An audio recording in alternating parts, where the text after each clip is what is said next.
menolak puluhan kali, Mahkamah Konstitusi akhirnya mengabulkan permohonan uji materi menghapus aturan ambang batas pencalonan presiden atau presidential threshold. Aturan minimal 20% kursi DPR tidak lagi berlaku. Artinya mulai tahun 2029, partai-partai non-parlemen pun bisa mencalonkan presiden. Keputusan MK ini dianggap kado bagi demokrasi Indonesia. Tidak hanya akan membuat pertarungan pilpres semakin ramai dengan calon yang lebih banyak, namun juga bisa mengurangi dominasi partai politik besar di pilpres. Bagaimana DPR menyiasati aturan pemilu agar sesuai dengan putusan MK? Apakah betul akan lahir tokoh-tokoh yang tidak itu-itu saja di pilpres 2029? Inilah kontroversi selengkapnya, tarung bebas pemilihan presiden bersama saya Zilvia Iskandar.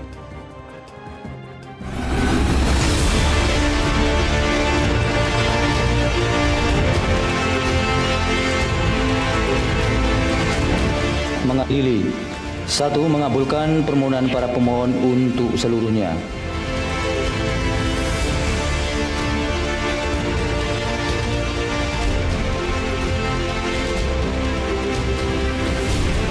Partai politik peserta pemilu yang tidak mengusulkan pasangan calon presiden dan wakil presiden dikenakan sanksi larangan mengikuti pemilu periode berikutnya.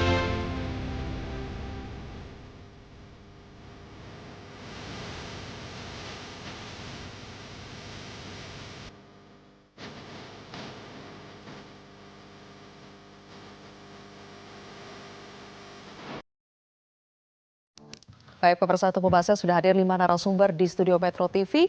Di sebelah kiri saya ada Ketua Komisi 2 DPR RI Muhammad Rifki Nizami Karsayuda.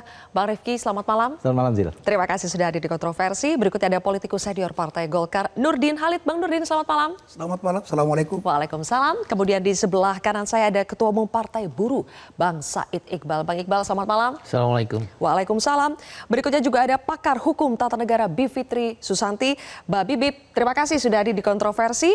Dan selanjutnya Direktur Eksekutif Institute for Democracy and Strategic Affairs atau Indo Strategik, Ahmad Khairul Umam. Mas Umam, selamat malam. Selamat malam. Semuanya terima kasih sudah hadir di kontroversi supaya pemirsa lebih memahami lagi intisari dari putusan MK yang akan kita perbincangkan pada malam hari ini, pemirsa. Saya akan paparkan sedikit apa sebetulnya yang ingin kita bahas pada malam hari ini. Ada gugatan atau permohonan uji materi dari 4 mahasiswa UIN Sunan Kalijaga, Yogyakarta. 4 orang mahasiswa ini menggugat, meminta agar Mahkamah Konstitusi menghapus yang namanya ambang batas pencalonan presiden yang selama ini kita kenal dengan presidential threshold, membatasi ada syaratnya kalau mau mengajukan presiden. Ada 20% kursi di DPR atau total 25% suara sah nasional. Nah, keempat mahasiswa ini mengajukan uji materi kepada MK. Dan dari sekian banyak, sudah puluhan kali kami mencatat setidaknya ada 33 kali semacam permohonan pasal 222 untuk dihapus. Baru kali ini akhirnya MK mengabulkan permohonan untuk menghapus ambang batas pencalonan presiden. Kita akan lihat apa sebetulnya persisnya yang dikabulkan oleh MK di sini.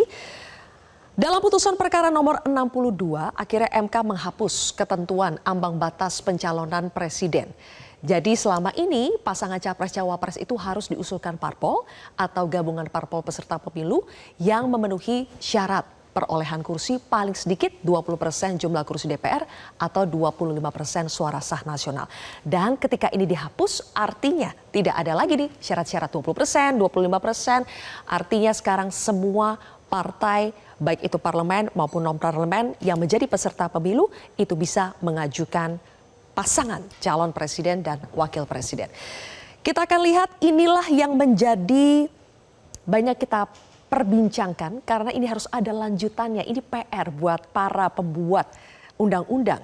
MK sudah memberikan pedoman, jadi tidak hanya memutuskan tapi ada pedoman lanjutan yang harus ditindaklanjuti oleh DPR RI. Ada 5 pedoman atau koridor yang dibuat oleh MK, diantaranya adalah semua parpol peserta pemilu berhak mengusulkan pasangan capres-cawapres, kemudian juga pengusulan pasangan tidak didasarkan pada persentase. Yang ketiga, parpol peserta pemilu dapat bergabung, jadi tidak hanya sendiri tapi bisa bergabung. sepanjang tidak menyebabkan ada dominasi. Selama ini kita tahu bahwa biasanya untuk mengajukan satu pasang calon ada banyak sekali parpol yang akhirnya bergabung dengan persentase jumlah kursi yang luar biasa sehingga akhirnya calon yang diusung jumlahnya ya tidak banyak. Terakhir pada saat Pilpres hanya ada 3 pasangan calon. Kemudian yang keempat, parpol peserta pemilu yang tidak mengusulkan dikenakan sanksi. Jadi malahan wajib untuk mengusulkan baik itu sendiri maupun gabungan. Kemudian yang kelima adalah perubahan undang-undang pemilu melibatkan partisipasi semua pihak termasuk parpol yang tidak memperoleh kursi di DPR. Jadi 5 poin inilah yang harus ditindaklanjuti lebih jauh dalam revisi undang-undang pemilu. Sebelum saya minta tanggapan kepada DPR, apa tindak lanjut yang akan mereka lakukan, opsi-opsi apa saja yang tersedia untuk, karena ada pesannya dari Hakim Konstitusi bahwa meskipun sekarang kerannya itu dibuka, setiap parpol bisa mengajukan calon presiden atau calon wakil presiden, namun tetap saja harus dibatasi jumlahnya. Jangan sampai membludak, jumlahnya banyak. Terakhir pada saat tahun 2024, parpol peserta pemilu itu ada 18 parpol. Jadi bisa kita bayangkan kalau ke-18 ini masing-masing mengajukan paslon itu berarti ada 18 paslon. Nah, saya harus tanya dulu ke Bang Iqbal. Pasti ini kado dong buat Partai Buruh. Apakah sudah terpikir nih calon yang mau diusung 1 nama atau 2 nama siapa, Bang Iqbal? Partai Buruh tentu mengapresiasi keputusan MK ini karena kita 2023 udah juga mengajukan gugatan cuma kalah. 2024 ini kita mendukung yang 4 mahasiswa tuh. Jadi ada 13 kali Hakim MK mengutip pendapatnya Partai Buruh. Karena Partai Buruh salah satu yang setuju dengan 0% presidensial threshold yang benar dikutip oleh MK yang 4 mahasiswa itu. Dengan demikian sikap Partai Buruh jelas bahwa kami sebagai partai non parlemen ya kira-kira baru 4 bulan lah kami kampanye, waktu itu wajar. Dapat 1 juta suara tuh hampir 1 juta suara wajar. Dengan nanti presidensial threshold kami percaya efek ekor jas itu akan kuat. Partai Buruh sudah memutuskan di Rakernas nih nanti 17 Februari 2025 ini akan mengumumkan calon presiden. Cepat sekali berarti ya. Calon presiden dan Februari calon wakil 2025. presiden. Februari 2025 dalam rapat kerja nasionalnya. Tapi pasti kan nggak mungkin satu. Kita buka ruang untuk calon presiden kita serahkan ke rakyat. Maunya siapa? Nanti kita bikin mekanisme. Kami akan mengambil contoh Brazil.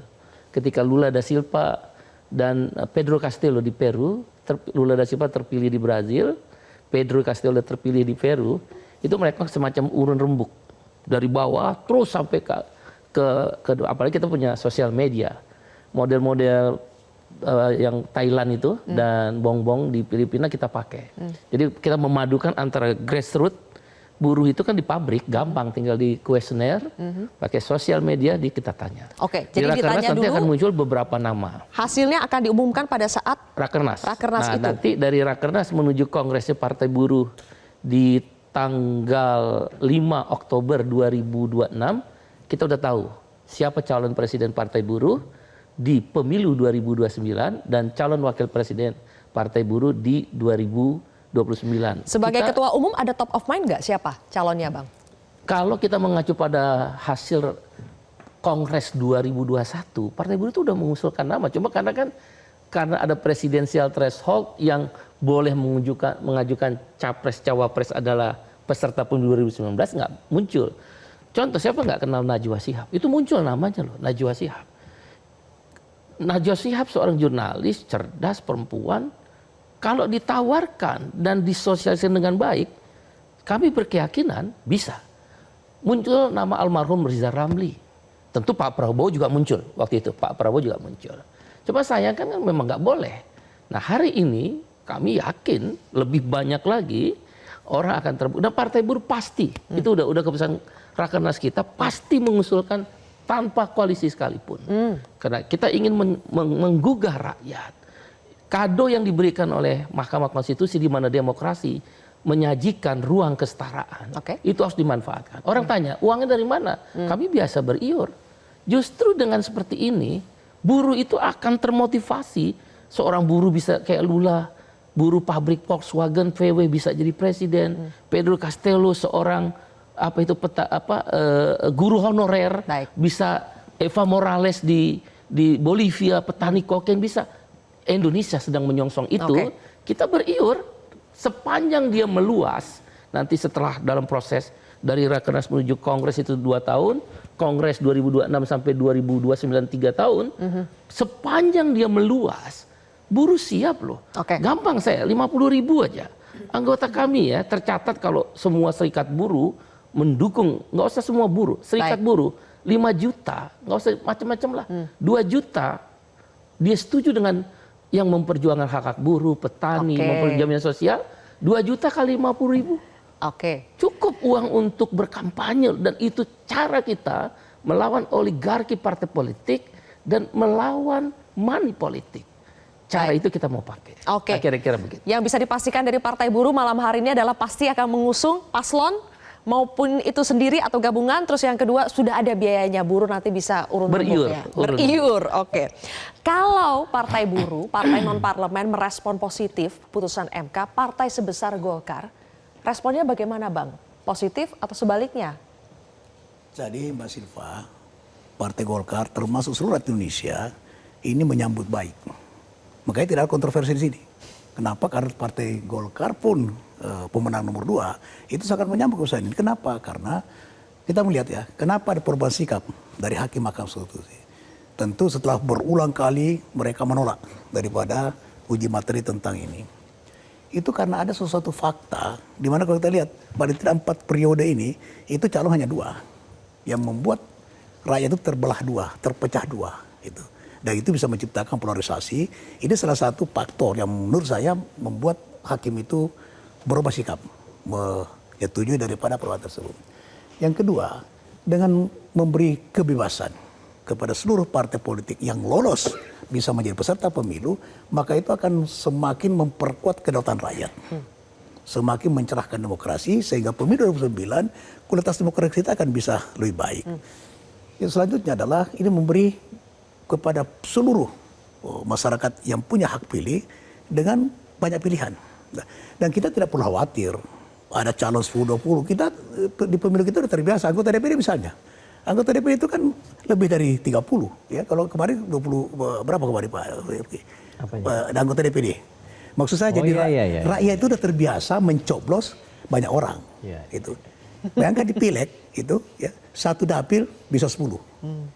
10 dapil 100 gitu.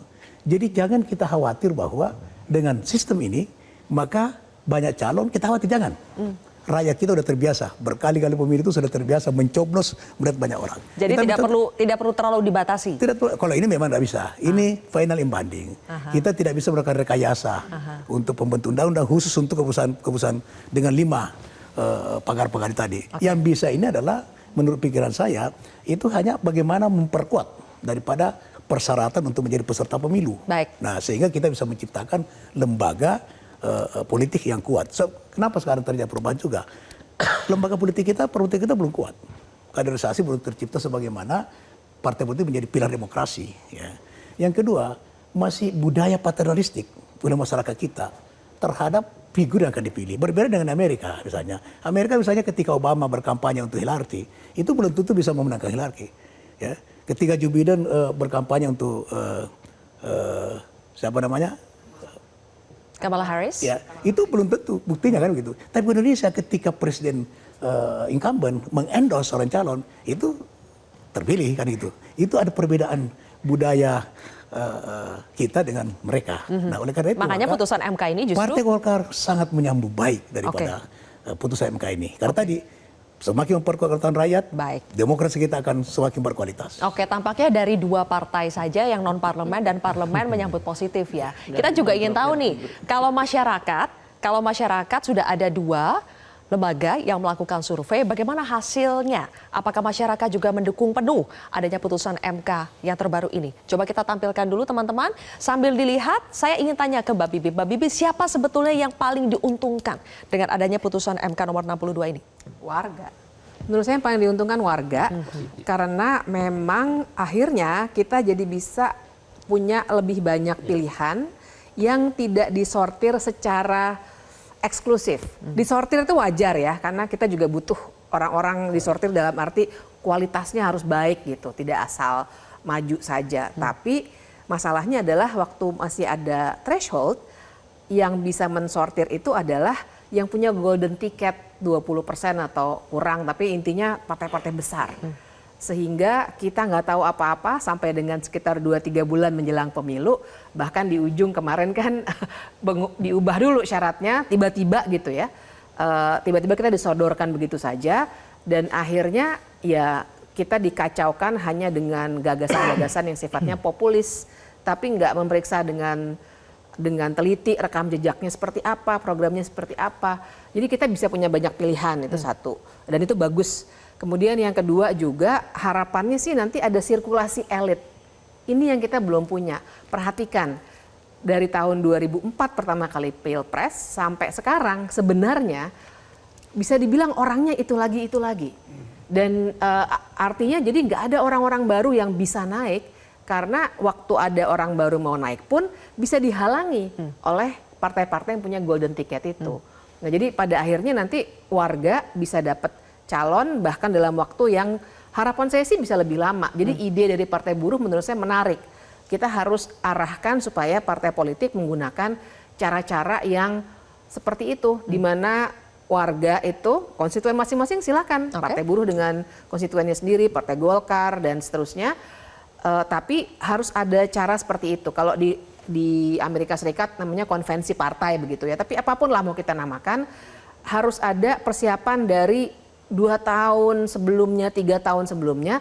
Jadi dari sekarang kita bisa melihat kemungkinan-kemungkinan yang ada, bisa teliti duluan nih orangnya sebenarnya seperti apa, dan nanti ketika memilih kita jadi tidak seperti memilih kucing dalam karung. Gitu. Oke.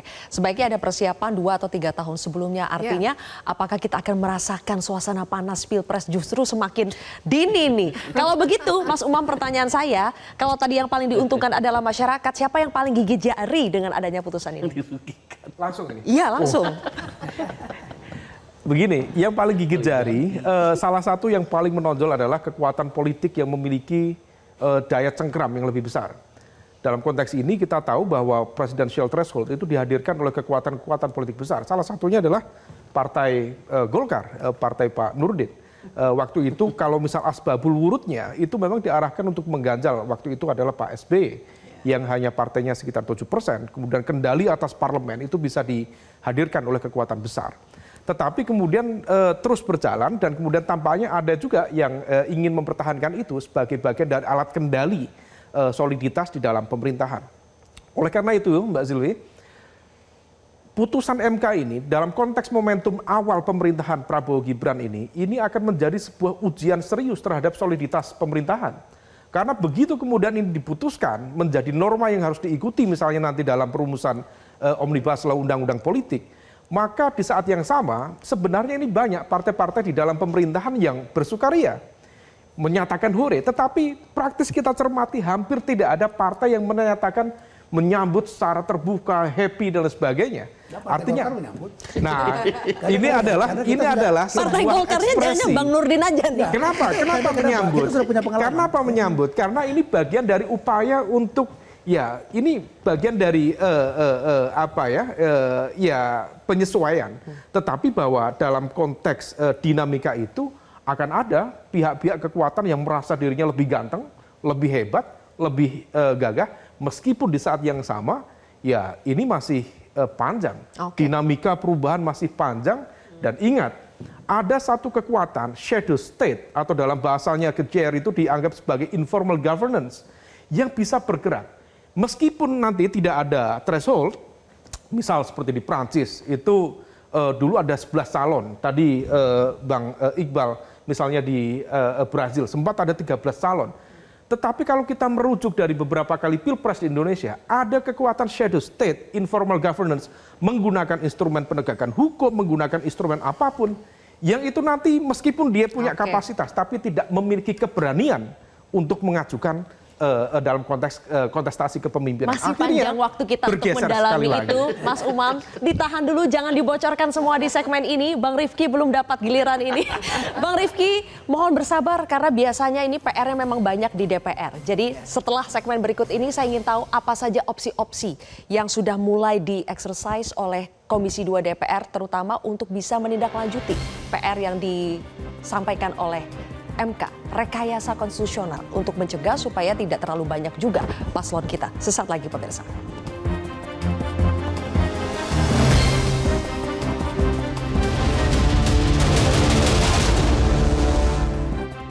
Salah satu rekayasa konstitusional yang harus dikerjakan oleh DPR adalah mencari formula bagaimana supaya jumlah paslon di Pilpres 2029 itu tidak terlalu banyak. Definisi tidak terlalu banyak pun ini juga harus betul-betul disepakati ya. Jadi Bang Rifki, apakah DPR khususnya Komisi 2 DPR sudah ada opsi-opsi yang tersedia? Saya ralat dulu Zil, yang minta jangan terlalu banyak tuh nggak ada pernyataan dari DPR. Pernyataan itu di pertimbangan hukum poin 3.27 putusan Mahkamah Konstitusi nomor 62 tahun 2024. Yang kira-kira bunyinya beginilah. Ya. Kalau partai politik peserta pemilu ada 30, maka amat memungkinkan jumlah pasangan capres-cawapres juga 30. Karena itu pembentuk undang-undang dalam hal ini adalah DPR dan pemerintah diberikan tugas oleh Mahkamah Konstitusi untuk melakukan apa yang mereka sebut dengan constitutional engineering atau rekayasa konstitusional dengan 5 order atau 5 guidance yang tadi Zilvia sudah jelaskan kepada kita semua.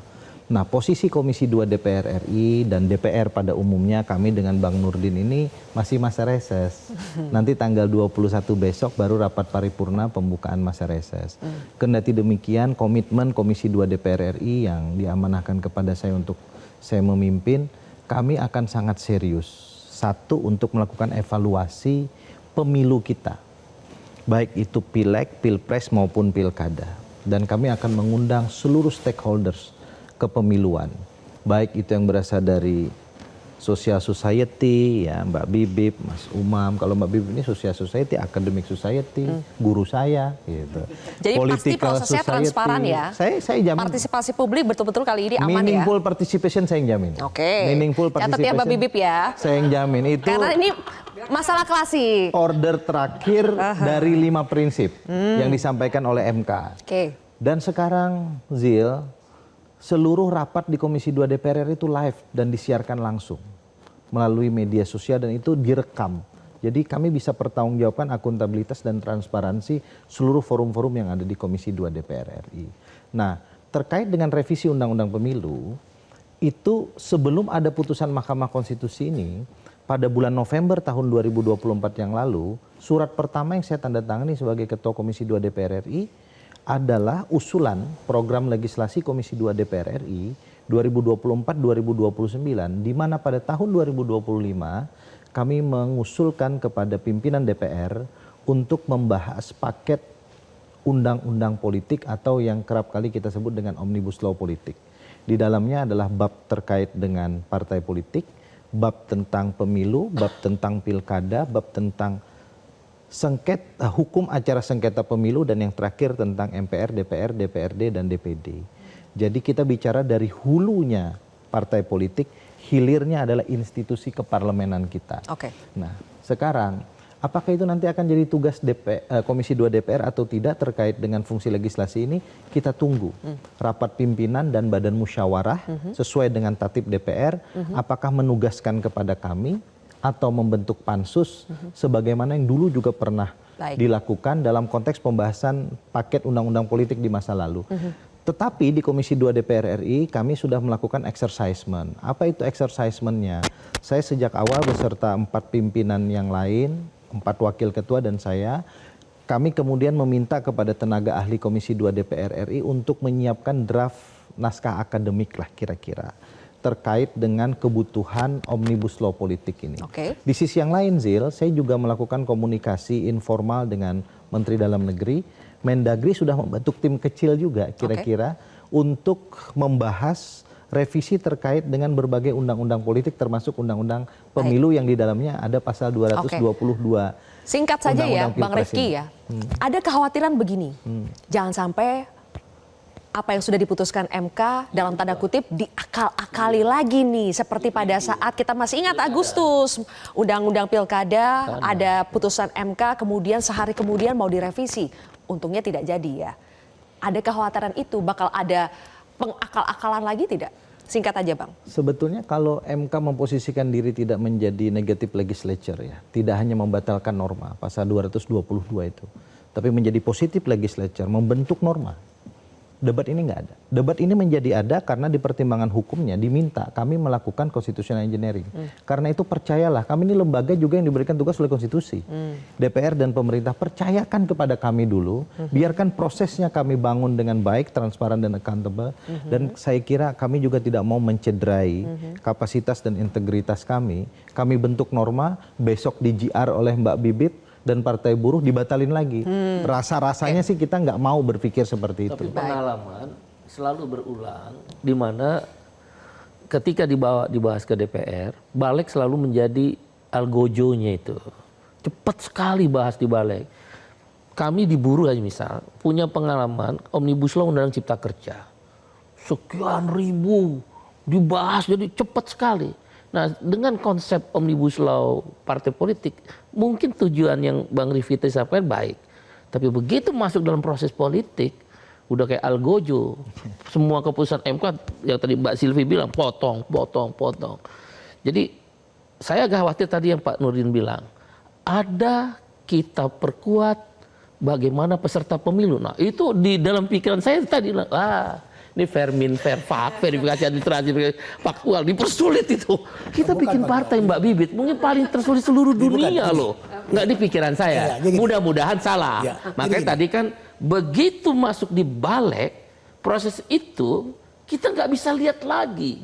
Apa yang sedang terjadi debat, terus naskah akademiknya. Makanya tadi lebih baik pansus. Oleh karena itu, Bang Rifki tanpa mengurangi rasa hormat itu, kasus-kasus yang sudah terjadi, traumatiknya itu kuat.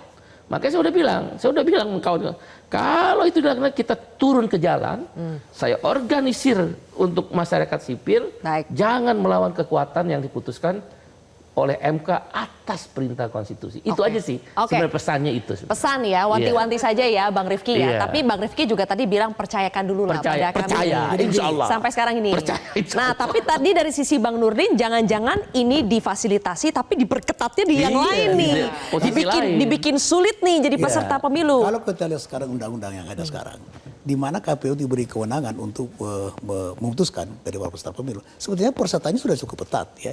Pertanyaan cukup bagus, tapi dalam implementasinya, nah itu kadang-kadang yang ada masalah, itu yang saya maksud itu. Jadi bukan kemudian membuat suatu peraturan baru yang seolah-olah akan membuat ini partai politik yang baru atau yang ada sekarang ini itu dipersulit, bukan itu maksud saya. Tapi aturan yang sudah ada ini dijalankan dengan baik. Kita melihat beberapa dinamika sampai ketua KPU-nya diberhentikan dan sebagainya. Ada peserta calon peserta sama-sama ketua KPU berangkat kemana-mana. Jadi implementasi dari sebuah peraturan yang sudah cukup bagus, itu yang saya maksud. Saya nambahin dikit, ada isu misalnya mohon maaf nih, isu wanita emas, ya, itu yang saya maksud. Isu yang lain-lain, yang itu kemudian membuat kita juga memang harus betul-betul menegakkan ketentuan terkait dengan persyaratan untuk menjadi peserta pemilu. Karena tujuan kita berpartai politik itu, kalau pakai teorinya hukum tata negaranya Mbak Bibip ini, salah satunya kita ingin melakukan institusionalisasi atau pelembagaan partai politik. Karena demokrasi kita nggak akan pernah mapan kalau partai politik tumbuh menjamur tanpa pelembagaan. Ya, ada banyak sebetulnya catatan PR-PR yang harus diselesaikan di partai politik, tapi untuk malam ini kita spesifik ya bahas yang ini karena panjang nih kalau kita mau bahas semua. Mbak Bibip, sebetulnya kan muara pertanyaannya adalah, jadi sebetulnya perlu atau tidak untuk dibatasi jumlah paslonnya? Sekarang MK sudah membuka keran, setiap partai peserta pemilu itu boleh, tapi ada tapinya, harus tetap dibatasi supaya tidak terlalu banyak. Jadi sebetulnya harus dibatasi atau tidak sih? Nanti dijawab nanti, Mas Umam juga setelah pesan-pesan berikut ini pemirsa, tetap di Kontroversi.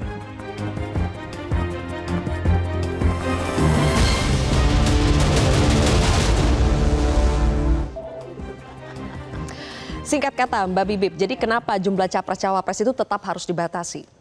Sebenarnya tidak ada perintah untuk dibatasi.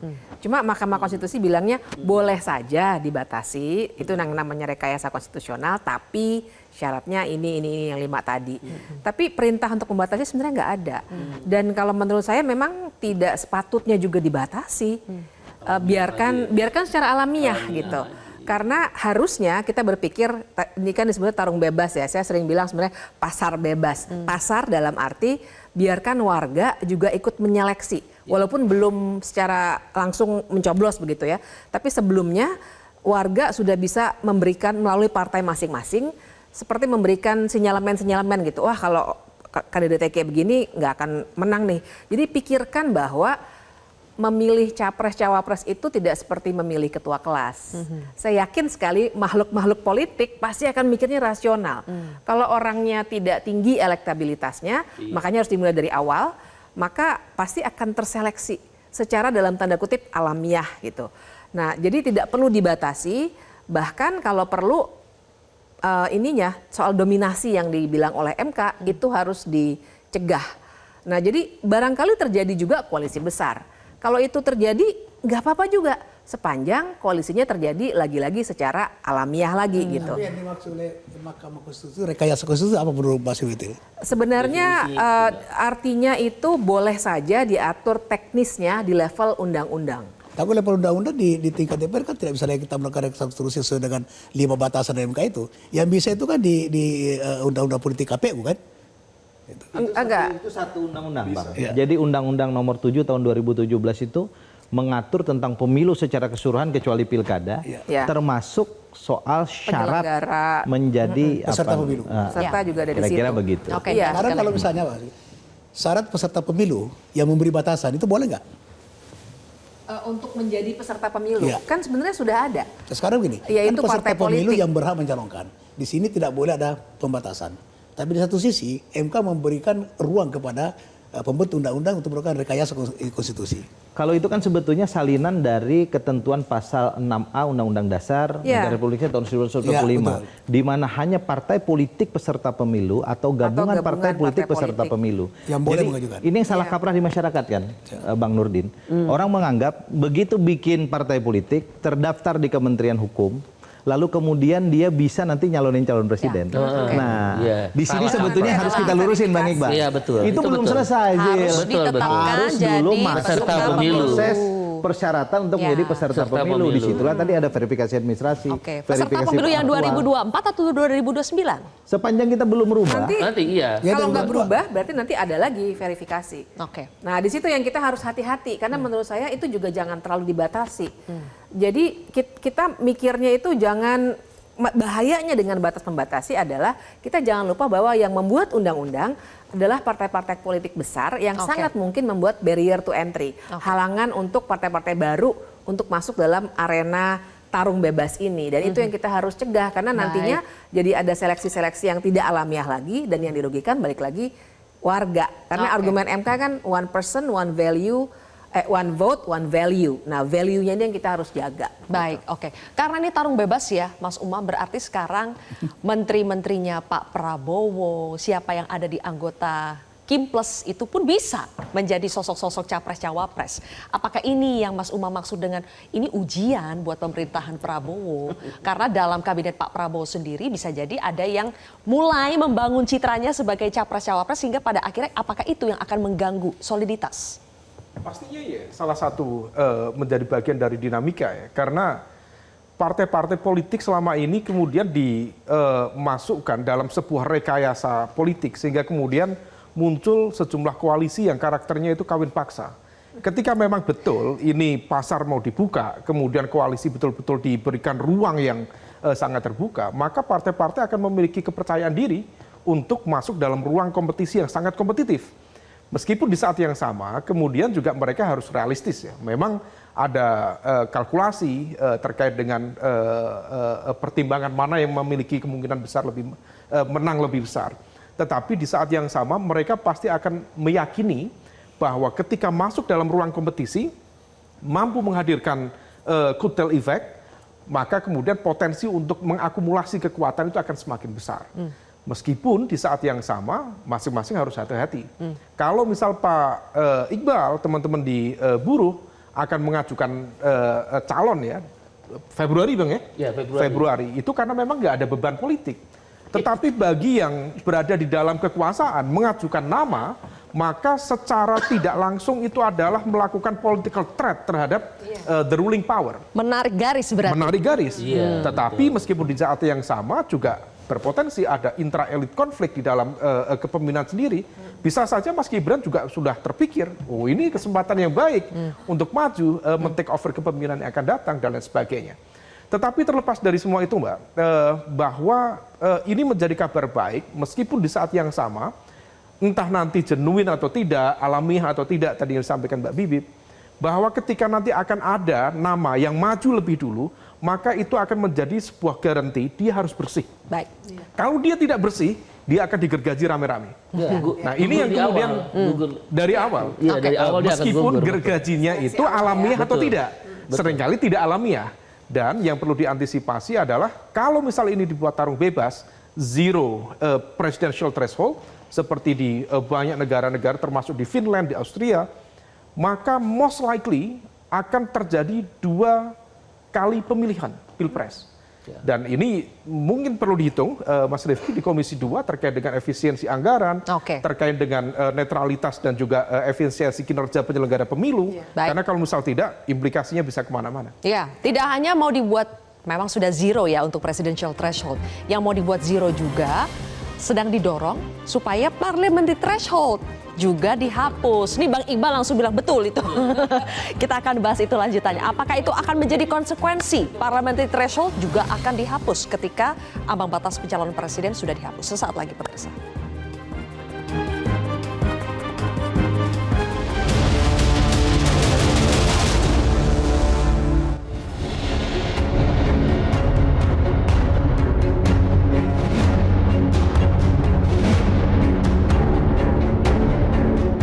Dari pembatalan presidensial threshold adalah konsekuensinya juga adalah pembatalan terhadap parliamentary threshold.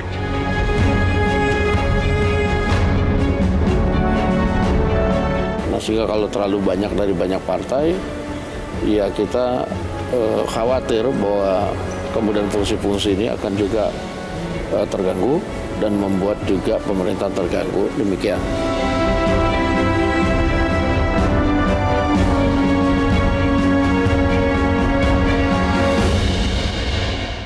Konsekuensi dari pembatalan presidential threshold yaitu juga pembatalan parliamentary threshold. Benarkah begitu Pak Pipit? Enggak juga. Enggak, maksudnya enggak ada hubungan logis sebab akibat tuh enggak ada sebenarnya. Parliamentary threshold itu kan beda. Tujuannya sebenarnya beda. Dia untuk menyederhanakan partai politik tapi tanpa mengurangi hak atas kebebasan untuk berpolitik. Nah, jadi yang diminta oleh putusan MK yang lalu, jadi memang sudah ada yang lalu. MK minta supaya dievaluasi lagi. Jadi jangan tawar-menawar 2% deh, 3% deh, 4% deh. Jangan begitu, tapi gunakan hitung-hitungan. Ada matematikanya soalnya. Dalam ilmu pemilihan umum itu ada perhitungannya tersendiri. Bagaimana caranya kita memangkas dalam tanda kutip tapi secara lebih legal dan tidak melanggar hak berpolitik gitu. Jadi nggak bukan konsekuensi logis ya. Saya kira kita harus paham juga Pak Yusril juga punya partai yang tidak lulus parliamentary threshold. Jadi mungkin ada konflik kepentingan ya, kita nggak tahu lah. Tapi menurut saya terlalu buru-buru dan gegabah untuk bilang bahwa berarti sekarang juga parliamentary threshold harus 0. Menurut saya mendingan dievaluasi dulu, dilihat dulu hitung-hitungannya. Tujuan kita untuk maknai demokrasi seperti apa, baru kita putuskan. Tapi dari Partai Buruh sudah katanya mengajukan lagi gugatan. Minggu ini akan masuk. Kita minta parliamentary threshold tetap 0%. Tapi kalaupun tidak 0%, kami minta parliamentary threshold jangan di nasional, tapi dapil.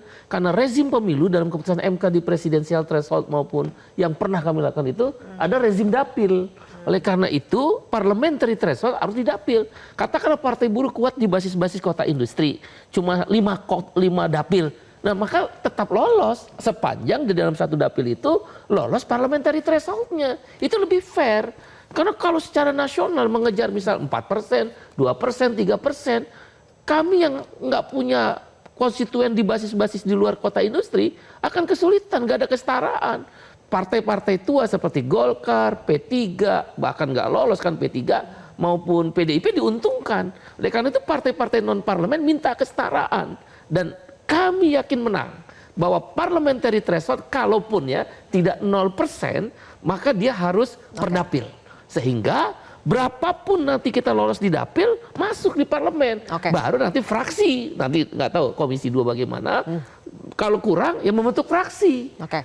Dalam satu apa itu persyaratan fraksi itu berapa misal? Baik. Misal partai buruh cuma 5, partai lain cuma 4, syarat fraksi 10, ya kita cari satu lagi, gabung satu fraksi. Tapi apa? intinya jangan 4% lah ya, jangan seperti Jangan sekarang. 4% dan tidak nasional. Oke. Tapi kalaulah ada di dapil. Kalau parliamentary threshold sampai berkurang dari 4% atau bahkan sampai 0, Golkar setuju atau tidak Bang Nurdin? Ini bukan soal setuju tidak setuju. Ya, Partai Golkar, Ketua Umum Partai sekarang Pak Bahlil itu sangat concern, ya, bagaimana memperkuat rakyat, bagaimana meningkatkan kualitas demokrasi. Oleh karena itu, Ketua Partai Golkar sekarang sedang membentuk tim ya untuk melakukan pengkajian sekaligus evaluasi, sehingga kemudian kita akan merumuskan sistem apa yang cocok sekarang. Kita sudah berbagi pengalaman, ya, pernah terbuka tertutup, kemudian sekarang full terbuka. Nah, itu akan dikaji oleh Partai Golkar dulu. Nah, setelah sistemnya baru kita akan berbicara tentang apakah perlu parliamentary threshold atau tidak perlu. Gitu. Tapi kalau Bang Nurdin sebagai anggota DPR politikus lawas ini, kalau sampai tidak ada parliamentary threshold, apakah betul seperti kata Bang Sukmi Dasko ini akan mengganggu kerja DPR? Kalau idealisme saya tidak cocok dengan terbuka, itu pemilu tertutup. Kenapa? Pemilu sekarang ini, karena saya anggota DPR 97. Oke. 97, 99, 2004. Ketika itu masih normal kita di dalam hal melakukan sosialisasi, kampanye partai, jual program. Pemilu 2024 kemarin itu brutal. Kita bukan jual program, jual diri. Nah, sistem ini itu kan menghadirkan bisa merusak moral bangsa karena praktisme luar biasa. Itu. Baik, oke. Mulai dari kepala desa, ketua RT, RW, pemilik sendiri. Apakah kita biarkan ini? Di suatu saat moral bangsa akan rusak dengan sistem ini. Dan menurut saya tidak sesuai dengan nilai-nilai dasar Pancasila. Karena ini masih wacana, saya ingin tanya ke Bang Rifki, tapi bukan dari kacamata Ketua Komisi 2 ya. Dari kacamata Ketua DPP Nasdem. Dengan adanya parliamentary threshold yang katanya juga mau dihapuskan. Bagaimana sikap dari Partai Nasdem Nasdem? malah meminta meningkatkan parliamentary threshold. Dan parliamentary threshold itu bukan hanya di tingkat nasional, tapi juga di tingkat provinsi dan kabupaten kota. Kenapa? Tadi saya sudah menyitir satu teori institusionalisasi partai politik. Ada buku terkenal banget, buku klasik, ditulis oleh Robert Dahl. Judulnya The History of Democracy. Institusionalisasi partai politik itu menunjukkan bahwa partai politik itu mapan. Orang boleh saja membentuk atau membuat partai politik, tetapi derajat institusionalisasi itulah yang menentukan apakah partai politik ini bercelas atau tidak. Salah satu alat ukurnya apa? Dia punya akar dan struktur yang kuat. Dia punya tawaran ideologi yang jelas. Dan karena itu pemilu menjadi alat ukur seluruh indikator institusionalisasi ini. Kalau dia bisa ikut dari pemilu ke pemilu suaranya bagus, bahkan cenderung meningkat, itu artinya partai politik itu berhasil memanage dirinya menjadi terinstitusionalisasi, Zilvia. Parliamentary threshold itu memaksa kita semua yang menjadi bagian dari partai politik di Republik Indonesia ini untuk menginstitusionalisasikan diri. Bukan hanya pada tingkat nasional, tapi juga seluruh level dimanapun. Mohon maaf, kalau kita bicara partai politik, ya tentu tidak semua partai politik memiliki kekuatan suara di semua dapil. Di DPR RI itu ada 80 dapil dulu tahun 2019 ya. Sekarang mungkin nambah ya, karena kemudian ada beberapa provinsi baru. Oke. Apakah Nasdem juga kuat di 80? Enggak. Enggak juga. Tetapi kemudian kita dipaksa untuk bisa memenuhi minimal 4%. Karena itu kita bekerja keras selama 5 tahun agar terinstitusionalisasi. Dan itu saya kira penting dalam konteks mendewasakan partai politik terlepas dari bagaimana nanti kerja di parlemen. Yang memang jauh lebih mudah kalau partai-partai politik ini kuat. Baik. Partai-partai politik ini mapan, punya dasar ideologi dan struktur yang sangat kuat. Kalau bukan 4% berarti berapa Bang Rifki? Kita minta minimal 5%. Minimal 5%. Oke, ini akan menjadi debat kita berikutnya. Ya, terima kasih abang-abang, Mbak Bibip juga terima kasih sudah bergabung bersama kami di kontroversi malam hari ini. Pemirsa, penghapusan ambang batas pencalonan presiden adalah kemenangan bagi demokrasi. Namun, aturan main yang baru juga perlu dibuat. Jangan sampai tarung bebas lewat segala cara yang justru merusak demokrasi. Saya Zilvia Iskandar pamit undur diri, kita jumpa lagi di kontroversi selanjutnya. Selamat malam.